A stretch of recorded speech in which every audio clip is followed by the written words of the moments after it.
என்னது உருளைக்கிழங்கு வச்சு சோப் செய்ய முடியுமா? அட ஆமாங்க. இந்த உருளைக்கிழங்கு சோப் எப்படி செய்யறதுன்னு பார்க்கலாம். அதுக்கு முதல்ல இந்த வீடியோ மறக்காம சேவ் பண்ணி வச்சுட்டு உங்க ஃப்ரெண்ட்ஸ் அண்ட் ஃபேமிலிக்கு ஷேர் பண்ணுங்க. இதோட ஹெல்த் பெனிஃபிட் என்னன்னு சொல்றேன், கேட்டுக்கோங்க.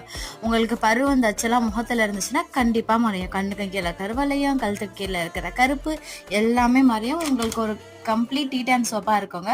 அதுக்கு ஃபர்ஸ்ட் சின்ன சைஸ் உருளைக்கிழங்க வந்து அரைச்சி எடுத்துக்கோங்க. அரைச்சி பேஸ்ட் ஆனதுக்கு அப்புறம் அதோட சக்கை வேணாம் நம்மளுக்கு, அதை வடிகட்டி எடுத்து போட்டுக்கலாம். அதோட சாறு மட்டும் எடுத்துக்கோங்க. டீட்டெயில் மெஷர்மெண்ட்ஸ் எல்லாமே உங்களுக்கு டிஸ்கிரிப்ஷன்லையும் ஃபர்ஸ்ட் கமெண்ட்லையும் பின் பண்ணுறேன், மறக்காமல் சேவ் பண்ணி வச்சுக்கோங்க. இப்போ மெல்ட் அண்ட் போர் மெத்தடில் வந்து சோப்பை வந்து நல்லாவே மெல்ட் பண்ணிக்கணுங்க. ஒரு 2 நிமிஷத்துலேயே நல்லா மெல்ட் ஆக ஆரம்பிச்சிடும். ஃபுல்லாக டிசால்வ் ஆனதுக்கப்புறமா நம்ம எடுத்து வச்சுருக்கோம் இல்லையா, பொட்டேட்டோ ஜூஸை சேர்த்துக்கிடலாம். மறக்காமல் ஸ்டவ்வை ஆஃப் பண்ணிடுங்க. இது கூட கொஞ்சமாக ஆல்மண்ட் ஆயில், கொஞ்சம் போல் coconut oil, rose essential oil, இதுக்கு சூப்பராக ஸ்மெல்லை தூக்கி கொடுக்கோங்க. நம்ம வேற எதுவுமே யூஸ் பண்ணல. இது கூட வைட்டமின் இ கேப்சூல் எல்லாத்தையுமே